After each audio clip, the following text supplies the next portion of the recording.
Good morning, good afternoon, or good evening to all of you. My name is Mathilde Mesnard. I'm the Deputy Director of the OECD Environmental Directorate. I'm really delighted to welcome you all today to this Green Talk Live, where we'll delve into the evolving landscape of assessing water-related risks to the financial system. Today's discussion is inspired by the insight presented in the OECD working paper Watered Down, investigating the financial materiality of water-related risks. Indeed, there is a growing recognition on the global water crisis, which is inseparably linked to climate change and biodiversity loss. Climate change is putting increasing pressure on our water systems. The unpredictability of the global hydrological cycle affects water availability and water quality, posing significant risks to people, to industries, investments, and economic growth. At the same time, disruptions to freshwater systems exacerbate environmental challenges, such as biodiversity loss, and contribute to the release of greenhouse gases into the atmosphere. International initiatives such as the UN Water Conference, the first in 50 years, and the integration of water discussions for the first time at COP28 in Dubai signal a significant shift in prioritizing water on the global agenda. And the upcoming One Water Summit, jointly announced by President Macron of France and President Tokayev of Kazakhstan, builds on this momentum to advance discussions on global water governance and action on SDG 6 on water and sanitation, ahead of the next UN Water Conference in 2026. And just this month, it was announced that a G7 water coalition would be formed to tackle the global water crisis. And of course, established in 2022, the Global Commission on the Economics of Water, for which the OECD is the secretariat. This commission brings together eminent policymakers and researchers to bring a novel approach to water economics in recognition that our planet is no longer operative in a safe space for fresh water. This increasing pressure on freshwater systems has profound implications for the economy and indeed for financial stability.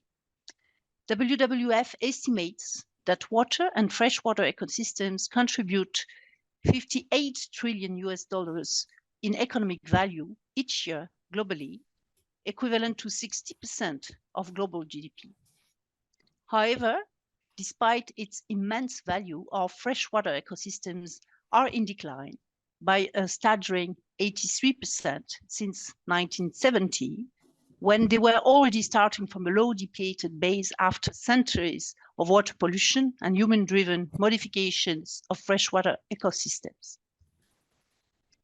Financial institutions and capital markets, the engines behind investments into current and future economic activities, they can and they must play a more pivotal role for water.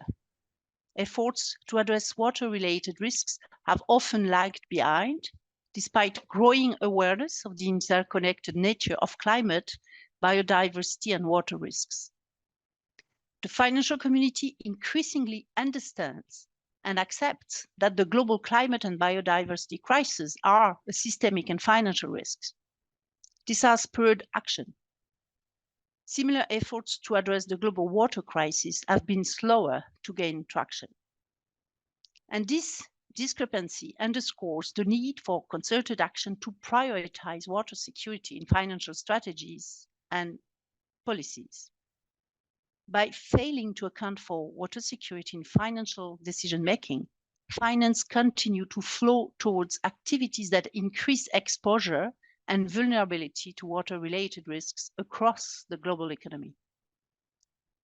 There is already increasing awareness of the financial materiality of water-related risks, whether it be through disruption of supply chains due to water scarcity, the financial liabilities associated with water pollution, or the increased insurance cost due to extreme weather events. While progress has been made, there is still much work to be done to fully integrate water security into financial decision-making processes.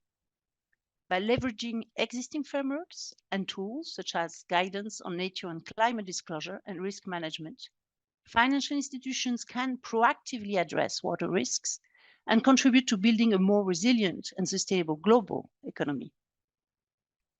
Today, as we explore the findings of the OECD working paper called Water Dome, investigating the financial materiality of water-related risk, we can reflect on the role of the financial sector in supporting water security. This report explores evidence of how the financial sector currently assesses the financial materiality of water-related climate and nature risks, and the regulatory and supervisory guidance and sustainable finance tools that inform these assessments. We are joined by the lead author, Leila Davis, policy analyst in our Environment Directorate. She will present key findings from this paper. Following this presentation, we'll hear insights from two discussants to share, insight from their work in assessing water-related risk. So a very warm welcome to Carlien Ginter, Sustainable Finance Officer in the Central Bank of the Netherlands, the DNB, and Andries Kutter, Qualified Actuary, Partner at the consultancy True North Partners and Director at Risk Space. After these three interventions, we'll open the floor for questions. And for those of you joining online, you can send questions at any time during the event using the Q&A function in Zoom. And we'll try to address as many of them as possible within the time available, because it's kind of a relatively short webinar. Sophie Trémollet, who is the team leader on the water team within the Environment Directorate, she will close the session with some concluding remarks. So without further ado, I'll pass the floor to Leila to make her presentation and overview of the working paper that she has written. Please, Leila, you have the floor. Thank you very much, Mathilde. So I will just share my screen. Hopefully this is visible to everyone. So as Mathilde mentioned, this presentation is largely based off the working paper published last year, Watered Down, Investigating the Financial Materiality of Water-Related Risks. So today, what we'll look at is, first of all, water-related risks and the context for action, impacts of water risks on the economy, assessments of financial exposures to risks, and key messages and recommendations from the working paper. So first of all, what are water-related risks? So the OECD, we define this as too much, too little, and polluted waters, and as well as disruptions to freshwater systems. And these risks can have far-reaching impacts on people, the environment, economies, governments, and also financial systems. And what is driving these risks? Well, we have, of course, climate change, which impacts on the hydrological cycle, but there are also very large impacts driven by human and economic activities, which lead to overexploitation of water resources, land use change, pollution, and of course, there's invasive species as well. So water risks can have large socioeconomic impacts across both developing and developed economies. Here is some data or some data points from 2022 and also 2021, looking at drought and flooding. So just to highlight, this is a narrow view of water risk because it only looks at drought and flooding. And as I just mentioned, water risk includes pollution and also disruption to freshwater systems, which could significantly increase the costs. So in Central Europe, just as an example, water stress has been characterized as the largest medium-term climate risk, particularly in countries such as Spain, Greece, and Belgium. And so countries, industries which rely heavily on water are particularly at risk from this water stress. And that includes, for example, agriculture, manufacturing, mining, but also data centers for telecoms and other technology companies. At the same time, because of the increasing impacts of climate change, we're seeing more frequent and severe flooding. So in July 2021, flooding led to an estimated overall loss of 54 billion in just Europe. And there are many examples that can be shown across economies. For example, in Pakistan, flooding in 2022 led to 30 billion in damages. And there are many more examples here which I could give. So what sectors are particularly exposed to water-related risks? Well, here we have a figure from Aqueduct looking at physical risks in terms of quality and quantity. And this includes baseline water stress, for example, or coastal eutrophication potential. And as you can see, agriculture, electric power, food and beverage, mining, textile, these are all sectors which are particularly exposed to physical water-related risks. But you could also talk about transition risks, which are not on this graph, in terms of reputation, for example, for client-facing companies such as textile, or also policy, maybe more stringent allocations, which limit the amount of water that is available for a large water user. And these risks are already costing companies a significant amount. Here are some data from the CDP Water Security Questionnaire, where companies make estimates of the costs associated with water-related risks. And this is a really important tool, the CDP Water Security Questionnaire, which I'd invite you to look at if you have not done so already. And I think data from 2021 highlighted 15.5 billion in assets already stranded or at risk due to water risks, largely in mining, electric utilities, and oil and gas. And a more recent survey in 2023, I believe, 77 billion was highlighted as at risk in supply chains due to water risk. So these numbers are quite significant. And what this also points to is that it's really important for companies to be aware of their exposure to water risks in order to be able to have resilient operations. But finance also has a critical role to play, as Mathilde said. So finance can really work towards mobilizing investment towards activities that enhance water security and resilience, or in fact towards activities that exacerbate water-related risks. But a first step in order to take action is really awareness of exposure to risks and also on impacts. So an early study by the ECB or a study from 2021 from the ECB looked at exposure to physical climate risks and awareness of this exposure amongst banks in the Eurozone. And this is interesting for us for water-related risks because it notably looked at river and coastal floods and droughts. And what they found is that these physical climate risks did not appear to be priced in the Eurozone banking system. And only 20% of banks were actually doing a mapping of climate and environment risk exposures. Of course, a lot of progress has happened since. And in 2023, I believe this increased to 80%. And what this mapping demonstrated is that there was material exposure to both physical and transition climate risks.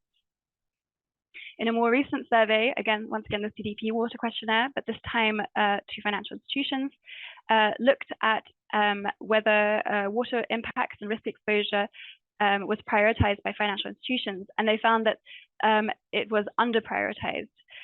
And so actually what an interesting number is that 270 financial institutions filled out this survey for water security, but actually for climate, around 500 did. So that already shows a difference in awareness of water as compared to climate risks. And of those who responded, 33% reported to be undertaking, so only 33% reported to be undertaking water-related risk assessments, and only 15% were assessing portfolio impacts on water security.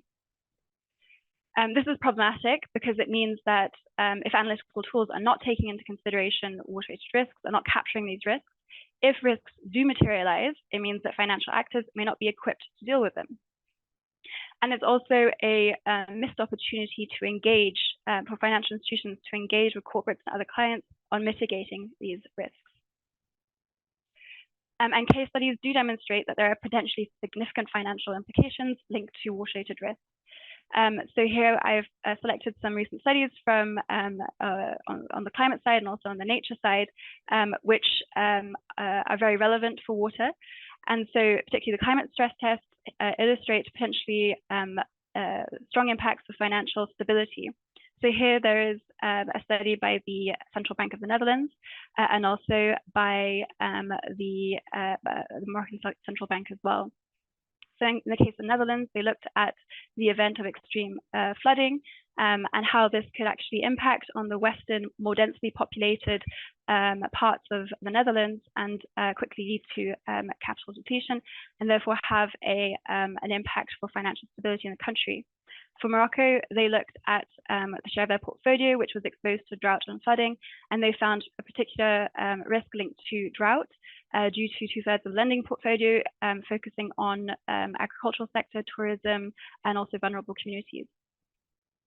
And here, and then in terms of assessments of nature-related financial risks, there have been some really interesting studies that have come out recently, most recently in the UK, but also a little bit earlier this year by DNB, the Dutch Central Bank, looking at the impact of own investments on nature. And actually, we're very lucky because Caroline will be speaking as well today to present some of the findings from this study.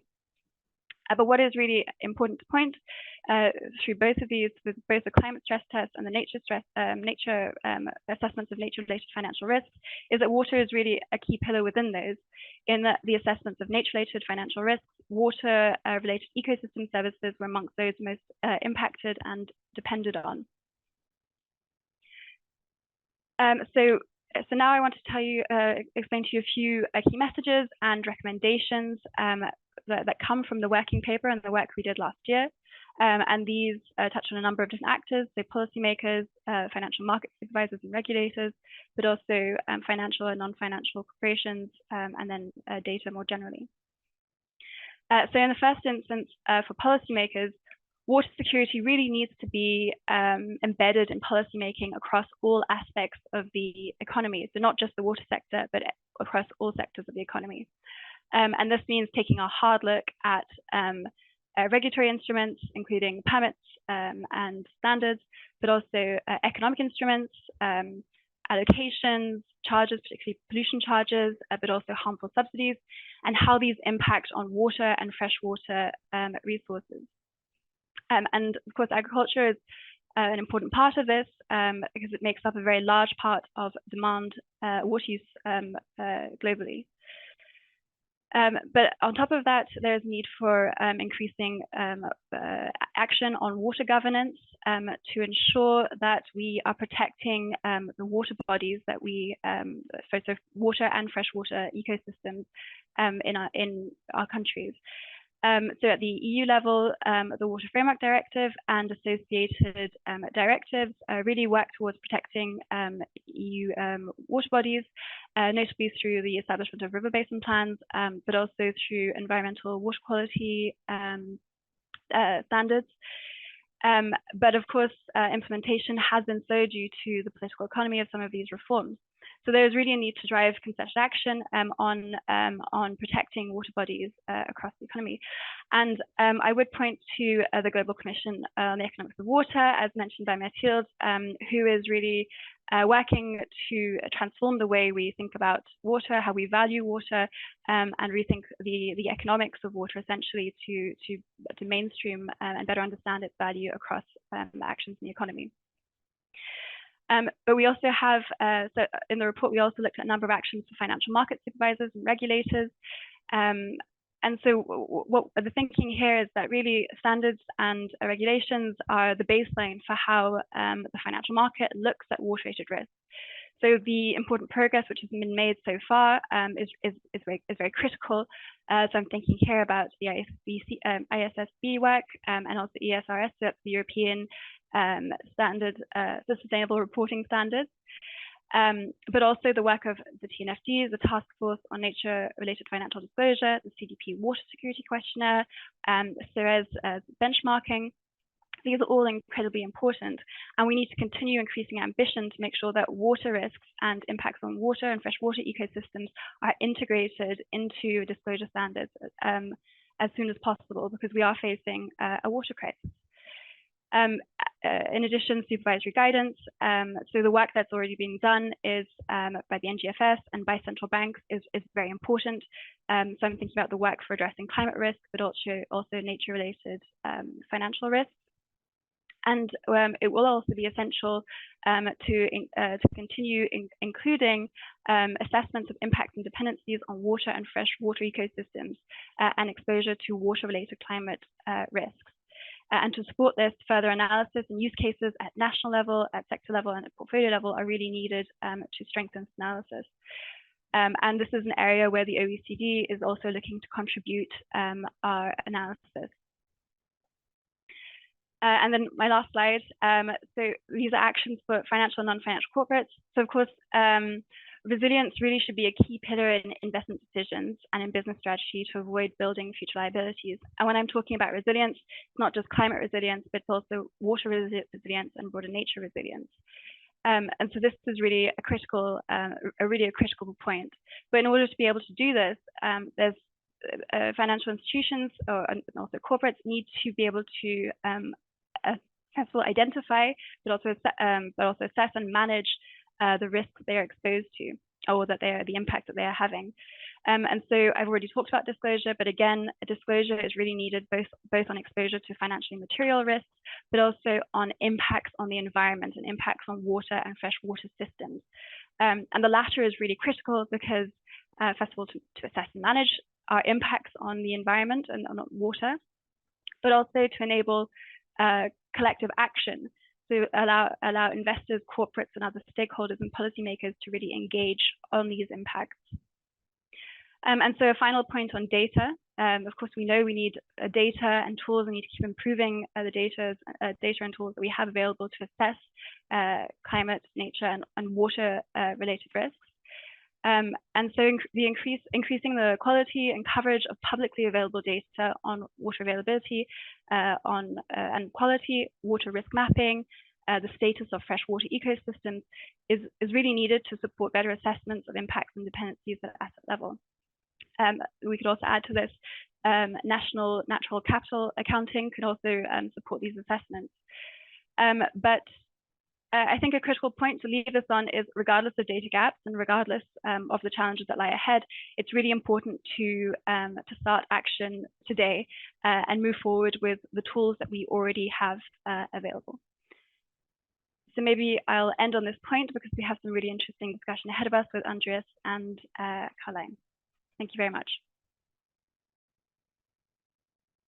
Thank you, Lila. Thank you for the presentation of this OECD report that I encourage everybody to read to get more of the details of this analysis. And now I'd like to give the floor to Caroline Ginter. As I said previously, she's a sustainable finance officer at the DNB, the Dutch central bank. Caroline, the working paper that Lila presented talks about the importance of undertaking more case studies to assess the impact and dependencies of investment on water and freshwater ecosystem. I understand, and it was mentioned by Lila, that the DNB has recently published an assessment of nature-related financial risk in its own accounts. So could you tell us a little bit more about this analysis and what its findings, especially for water?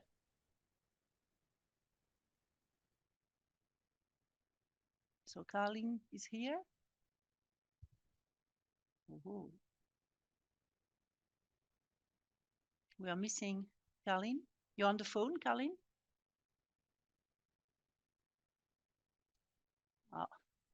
If we are missing the speaker, maybe I will, begin by the second speaker. Hello. Hi. Hello. Caroline. Sorry. Oh, yes. Are you? Hi. So Hi. sorry. I'm having some difficulties by dialing in, and I'm dialing in by phone, unfortunately, because I didn't manage to put up my video. So I heard your question. I had some troubles with unmuting myself. Okay, but it's perfect. Hopefully everyone can hear me. Yes, we can hear you. Please go. Yeah. Okay. Well, yeah. First of all, thank you so much for inviting me to share some insights of our pilot study. We conducted, as you said, a nature-related financial risks in our own account investments. And yeah, let me start by echoing the words that I heard Laila telling about the importance of water. As a nature-related risk, it cannot be stressed enough how important it is. So we are relying on it for our whole existence. So whether we look at the topic from a household, corporate, government, policymaker, or central banks or supervisors perspective, in all ways, we are dependent on the availability of water. And we need to assess our exposures to nature-related risks. So for many financial institutions, however, identifying these nature-related financial risks is relatively new terrain. In the public and private sectors, several methods have been developed in recent years that try to close the knowledge gap. One example is the conceptual framework of the Network for Greening the Financial System, which provides central banks with a tool to examine nature-related risks in a consistent manner. And one of the methods developed in the private sector is that of the Task Force on Nature-Related Financial Disclosures, or also known as the TNFD. And the TNFD has developed a set of disclosure standards and guidelines. And next to their disclosure framework, the TNFD has also developed a risk analysis framework that encourage and enable businesses and the financial sector to assess, report, and act on their nature-related dependencies and the impacts, risks, and opportunities.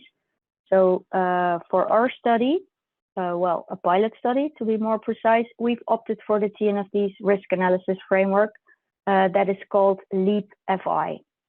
LEAP is an abbreviation for the 4 phases the framework consists of, namely locate, evaluate, assess, and prepare. And we use this framework because of the comparatively simple step-by-step approach it offers us, us financial institutions, to identify and manage our nature-related financial risks. But first, also recommended by the TNFD framework, is it to scope your research. So in our pilot study, we screened 2 of our equity portfolios. First, we performed a high-level scan of potential nature-related risks in these portfolios on a sector-by-sector basis, for which we used the Encore tool. Then we decided to zoom in further on one sector, namely the electric utility sector. Among the reasons why we chose this sector, as we saw this sector suitable for our study, is the fact that it depends strongly on nature, or to be more precise, on water, because it needs clean water for cooling. And furthermore, this sector also has a major impact on nature via pollution, for example, by discharging cooling water or emitting CO2. We found that location is crucial. Another reason for using the energy sector for a deep dive and the subsector electric utilities in our pilot study is that the locations of many power plants can be found in public databases. We use the global power plant database from the World Resources Institute. This is enabling us to measure risks for each plant location separately. And when conducting a nature-related risk analysis, this is very important because, of course, the natural conditions vary from location to another, and therefore also the risks vary from one location to another. And the risk to be measured is mainly the likelihood of a loss of value if a power plant is forced to reduce or shut down or relocate its production due to natural events, such as water stress, or let's say too much water, or drought, too little water, or fire. But there can also be transition risks. For instance, if there are new regulations, or as the power plant has to move in a bit to preserve the company's reputation. So it's more like reputational and transition risks. Our key finding is that location is the crucial factor in any loss of value. For example, power plants in water-stressed areas or those near nature reserves are more at risk. Also, we used the WWF biodiversity risk filter to retrieve information on the kind of electricity that is produced at each power plant. They distinguish between 3 types of electricity generation with different associated impacts and dependencies on nature. So they differentiate between first, combustion and geothermal, second, hydropower, and third, solar and wind. And so another finding is that hydropower and fossil are equally harmful. So in addition, the method of energy generation is also a determinant of nature-related risks. For example, risks are lower for wind and solar power plants, but hydropower plants appear to be roughly as harmful to their environment as plants that rely on fossil or non-fossil fuels. And let me rephrase that, because this is a notable finding given that hydropower plants have a lower carbon footprint. However, they do leave a distinct mark on their environment by, for example, creating lakes or changing the course of rivers. So we found that what benefits the climate, therefore, does not always benefit nature. So what do we do with the outcomes? We will discuss the results of our study with the external asset managers of our corporate bond and equity portfolios and ask them how they believe they can manage the risks, really using the findings as a conversation starter. We also believe that it is important to share the knowledge gained so that others can benefit from what we found out. So this will help other institutions to build further on the knowledge we've gained, so that the wheel does not need to be reinvented when analyzing nature-related financial risks. Yeah, and sorry, I cannot see the audience, but here I am, my story. Thank you. Thank you, Galin, and thanks for sharing your insight and the interesting results of your assessment. Some of them not necessarily super intuitive, so it's very interesting. Yeah. So yes, I would like next to introduce Andries Scooter, partner at the True North Partners and director at Riskscape. Andries, we are interested to hear your perspective as an actuary and also from your experience working with financial institutions on risk management, including on flood hazard modeling. So could you share insights that you gain from this work on the implications of water risks for bank stability, for insurance, and for financial stability in more broader sense of it? Thank you, Matilda. It's a pleasure to be here, and thank you for the opportunity. Of course, I also represent the International Actuarial Association's Water Risk Task Force here, and we are delighted that we can collaborate on such an important topic. In our work at Riskscape and at True North Partners, we cover 2 significant domains, I think that's very relevant here. And the one is, as you mentioned, flood risk modeling, which we do, and I'll tell you a little bit more about, and especially highlight some of the findings. And then in True North Partners, we consult really across Europe, Middle East, and South Africa on risk management, ERM frameworks, the incorporation of climate-related considerations into risk appetite, measurement, capital adequacy, and planning. And so I'll leave a few of those findings as well. Perhaps just at the outset to highlight how we do our work in terms of flood risk modeling.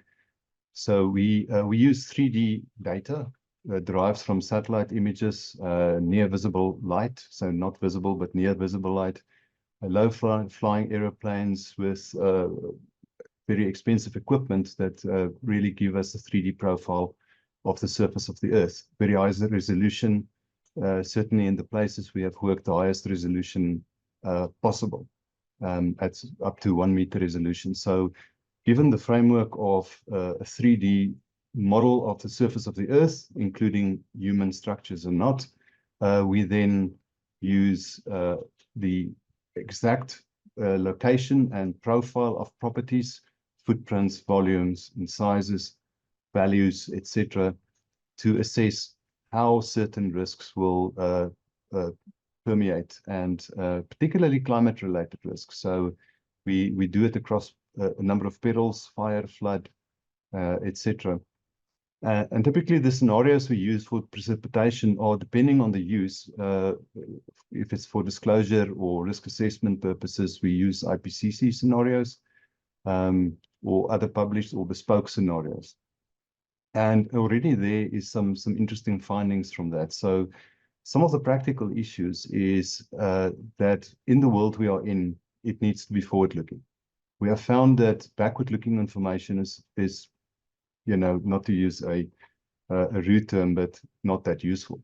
For instance, weather station geospatial locations, their data capturing discipline and so forth is not necessarily reflective or even comprehensive enough of the kind of portfolios banks and insurance companies run.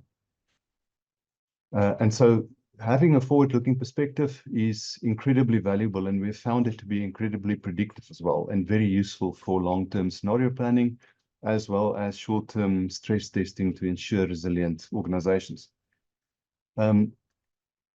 In order to gain a comprehensive understanding of a bank or insurance company, or even a systems risk, four building blocks come to mind. First of all, understanding the hazard itself. So when there's flood, how does it actually evolve? Where does it touch on assets and people and other aspects of society? And then very importantly, portfolio risk aggregation. So how does that potentially lead to an escalation in claims or defaults across bank portfolios? Very importantly, economic impact, and then systemic risk. So I'll reflect on a few of those here. First observation is in work we've done in the UK, South Africa, and Mauritius, we have found that when we look at published scenarios, it is not good enough to just have an extreme event such as the 5 wettest days in understanding the tail risk of floods. For instance, a 24-hour precipitation parameter looks very differently if it is shaped across 4 or 6 hours. And we have seen that recently in floods in Mauritius, where there's a notable difference between the exact temporal signature of precipitation. One of the findings, since we model bridges, culverts, and so forth, in other words, the human flood risk interventions, is that while it's helpful sometimes, it also sometimes is not. And so you do get occasionally a backup of flood water that flood areas that are technically not in the floodplain. And so that is also very significant. In terms of bank systemic risk, we've done very interesting work using neural networks and machine learning to understand, given the interrelationships between banks and the perception around banks, and their exact exposures from, exact XY coordinates of what they're financed, we have studied how banks' systemic risk evolve in the wake of flood risk. And it's pleasing in a sense to see that the financial system that we have studied is very resilient. However, there's a tipping point at which there is really total havoc and things fall apart. And of course, it's good to understand where that tipping point sits. But at that tipping point, the world looks very different. The cornerstone of the economic environment is really very severely damaged, and all risk parameters really fall apart. Correlations, economic correlations, and so forth. And so you do get a very quick escalation of risk and so forth. A very important aspect, and I know it's very important to our regulator as well, is the social dimension. So we have digitized all residences in my country, some 22 million of them, of which roughly 8 million are formal. The balance of them represent a very large portion of the population. And they live in informal housing. And the structures are opportunistically built. The materials are not resilient materials. And we have found that at least half of these structures are at risk from flood. It is worth pointing out that if convention says that you look at sort of 1 in 50-year floodlines, but again, on a forward-looking approach to 1 in 50, these days could be 1 in 10 or even lower return periods than that. And so this social risk is really around the corner and is really profound. And it is something that absolutely cannot be ignored. It will certainly cost the globe substantially if that risk is ignored. Then in terms of quantum, there's a lot of work to be done in terms of finding the absolute value of these risks, not just relative risk. And as I said, forward risk view is important. The exact positioning of the geospatial positioning of exposures are fundamentally important. And so two banks with the exact same quantum of exposures, but with different geospatial positioning will have completely different outcomes. It's important to understand the exact extent of water risk. And we have found in our work that while river flooding gets a lot of attention, there's the other components of water risk are equal and sometimes even more important. So that being flash flooding, ponding or groundwater risk. Micro landslides is a big one, actually. It is a form of subsidence. And we have found that in some of our clients, up to a third of claims are explained by these micro landslides, where really the surface of the earth is disturbed by the flow of water. And so you get houses and buildings and businesses filled with mud.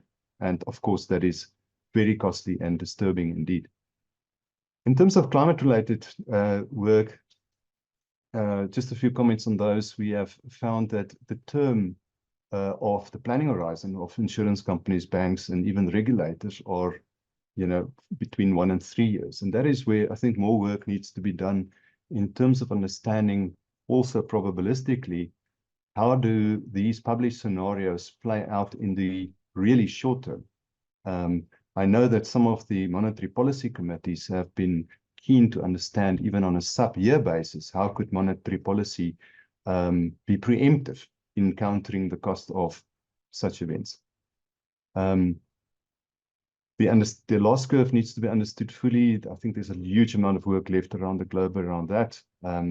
Lots of investment required still in stress testing and scenario planning. As sophisticated as some of the banks are, there's still huge gaps in terms of properly understanding the effect of water and flood risks and climate-related risks broadly. And some of the findings we've had being involved in regulatory stress tests is single peril stresses are really not useful. So to use my country as a reference point again, we are facing a drier future, but at the same time, we are facing more extreme frequent flood risk. And so you get a coterminous evolution of multi-peril risks, which really are potentially quite damaging. And then maybe just a final comment in the interest of time is some of the work we've done in True North also is to incorporate climate risks into ERM frameworks. And risk appetite frameworks is a part of that. And I found it very interesting to see how essentially capitalist organizations behave when the question of having non-capitalist objectives mixed into the risk return framework actually plays a fundamental role, and it's not always all that easy. Thank you, Matilda.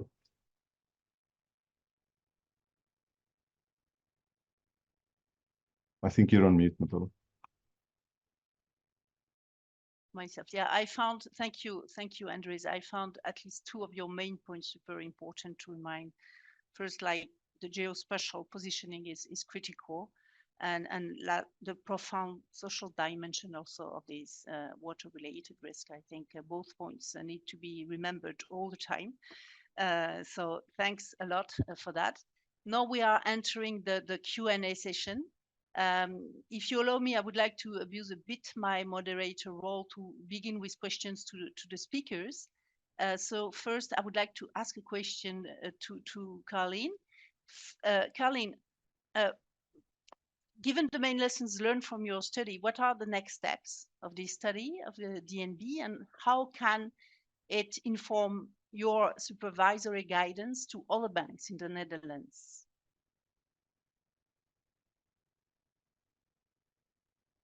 We can't hear you now. We can see you, but okay, that's good. We can hear you. No, we can't hear you. And now? Yes. Okay. Can you now hear me? Okay, Yes, yeah, I yes. managed to find the video now. So thanks for the question. Like a practical way forward for organizations who want to start and make these assessments themselves. Like we've gained understanding and experience with nature-related financial risk analysis by just starting very simple and gradually expanding. So nature-related financial risks are a relatively new concept to the financial sector, and also taking in view the multifaceted character of nature, it makes assessment of this risk a very complex task. So therefore, what we definitely recommend organizations that wish to expand their knowledge today is to start small. Maybe even start with an impact analysis only, like by making use of the Encore tool. Then you get like quick insights into potential impacts and dependencies of your assets. And although starting with the Encore provides the potential impact and not the actual impact, it does make you familiar with the concept in that you are gaining an improved understanding of these nature-related risks. And I also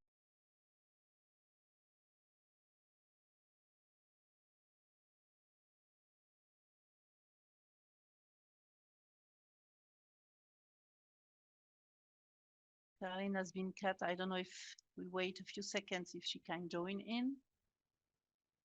Otherwise, we'll have to go to the next questions meanwhile. Sorry. You're here. You're back. You were cut. Please continue. Yes. Yes. So I would definitely recommend to become familiar with all the concepts and tools. And we would also very much, what learned us a lot is to encourage to open up the conversation with peers, with stakeholders, just to learn from each other. I think we are in the midst of a knowledge sharing time on this topic. So capacity building on the topic is rather important. So I invite you to share insights and also share the obstacles you are facing and how to overcome them. So yeah, in short, I'd say start with a impact analysis, then maybe go for a sectoral analysis, or then maybe expand knowledge to a sectoral deep dive. And yes, just make a start and start small, and you'll learn on the job. Thanks a lot, Colin. This is good advice. Now, I would like to ask one question to Andries, and related to this social dimension that you have highlighted in your presentation.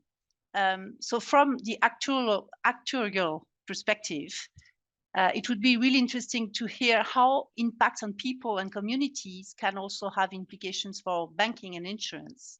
So could you tell us more about the relationship between water risks and human life in terms of, for example, mortality, morbidity, fertility, retirement ages, etc., and how these risks can spill over to insurance and banking? So, Andries, my question is a little bit long, but if you get it, could you provide like a 3 minutes answer? Possibly? Thanks, Matilda. No, I appreciate the question. So I must say what has been quite interesting is the Climate Risk Task Force of the IAA has produced a paper on social security that I think is quite informative. And I think there's different progression of understanding the exact risks around the world. I know the IFOA Institute and Faculty of Actuaries in the UK are doing superb work around the impact of climate and water risk on mortality and morbidity, and the other parameters very important in actuarial work. I think the hazard part is easier to understand. And one of the important parts to understand is the waterborne diseases. I think that is a very important part of how we need to plan for the future. And so, I think it's safe to say that there's, in talking to climatologists, there's a very, very strong and direct link between climate-related events and clearly mortality and morbidity. But I think financial institutions needs to be far more proactive on that front. And so I know also in our local climate risk task force in a committee in South Africa, we are doing quite a lot of good work around understanding the impact by industry, even the pension and the social security industries. And that is from the main actuarial parameters. But I think also what's very important to understand from a social perspective is the second round economic impacts. And so in my mind, a lot of these risks, the second round economic impact can actually dwarf the risks. And COVID really gave us a really good anchor point on that.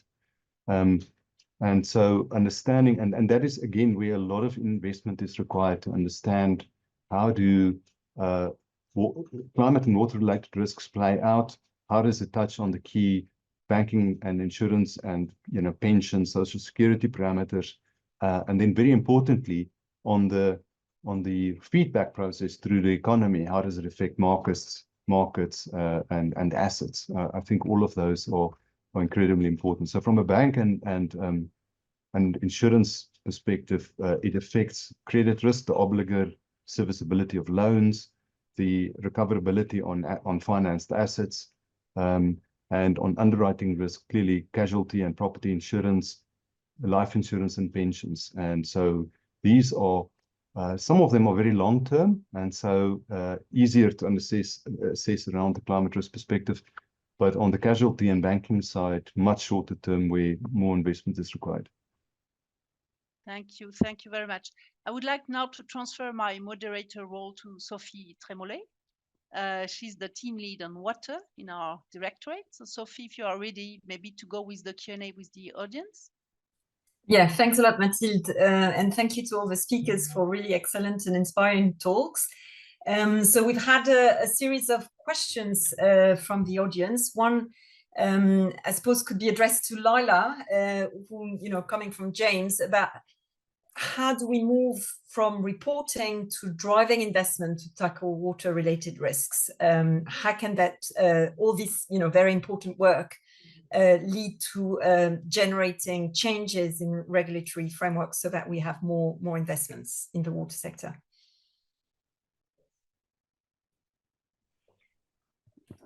Thank you. That's a really interesting question. Hopefully you can hear me. Yes.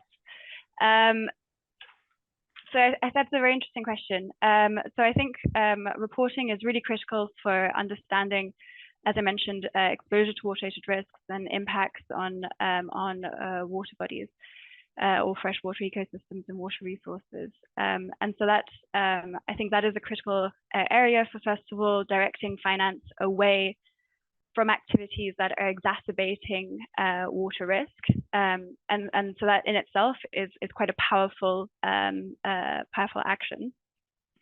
But then on the other side of that, there's financing for the water sector, and that is so the water sector is a sector which has been critically underfunded. And so I think there was some data which is saying private investment. There's a recent World Bank report which has been doing the rounds, which says that private investment in developing economies into the water sector is only roughly 2%. So 2% of overall expenditures in the water sector. So it's very low. But then another kind of striking number was that 26% of annual budgeting for the water sector was kind of being left on the table, so it's not being absorbed into the water sector. So I think there's an interesting point there as well about work that needs to be done in the water sector to be able to absorb more investment. But that shouldn't mean that we aren't mobilizing more investment towards the sector. That is a very critical point. So yes, maybe. So I think there's a lot of work which is being done on blended finance, on ways of de-risking investments, on bringing in technical assistance to try and support these projects being more economically viable. So I think maybe just to pause there and say the kind of two aspects. That first of all, it's really, really important that we're not mobilizing more investment towards activities that exacerbate risks. And then on the second hand, we're working on increasing the bankability of or investability of investments in the water sector. Thanks a lot, Lila. There was another very interesting question that I'd like to address to Caroline, maybe, which is the question from Anne Châtaigne, which is, there has been a mention of natural capital accounting, and she's effectively saying that this could create a risk of maladaptation if that system is not allowing us to reflect complex ecosystem.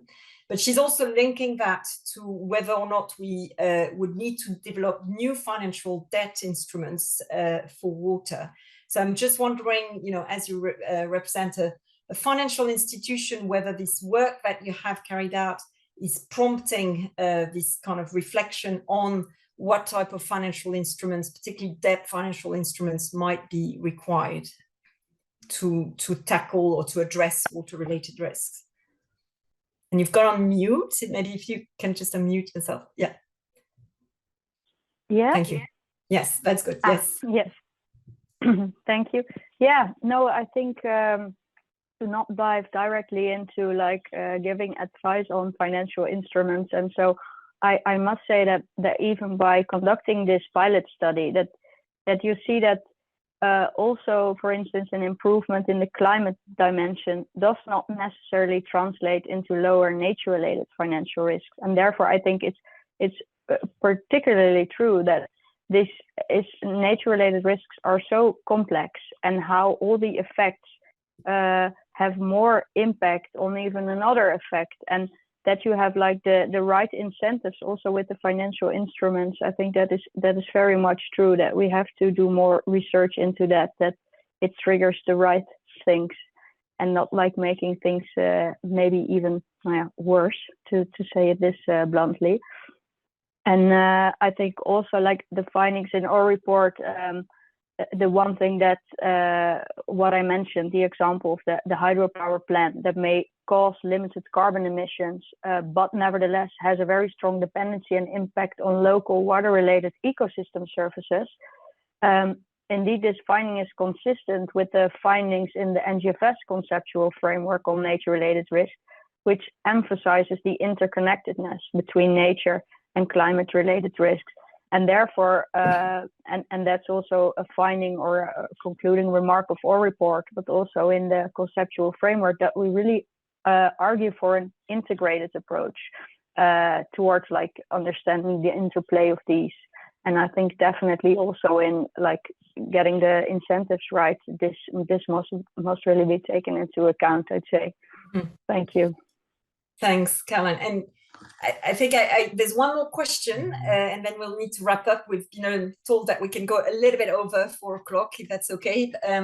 But for you, Andres, I mean, you really highlighted the importance of data, both your interventions, in fact, and sort of location specific, and also this multi-perilous sort of aspect of water risk. So there is a question about how does land use change affect water bodies? And I'm particularly interested to hear from you about whether you take account of land use change in the way you calculated, water risks.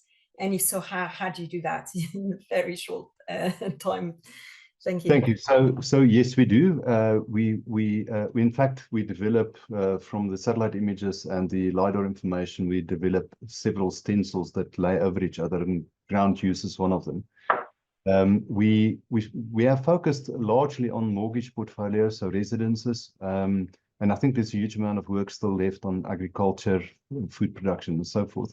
And so that can definitely be expanded.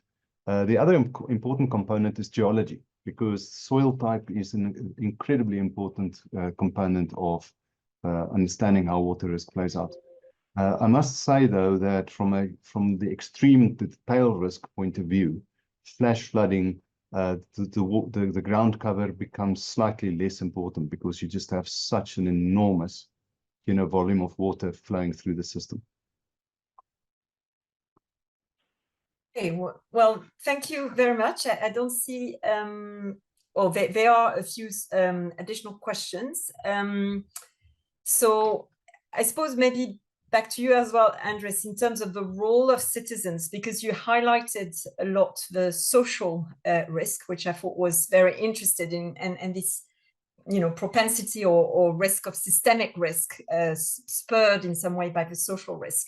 So how do you think citizens could be more involved in some way, given the complexity as well that you've highlighted? Absolutely.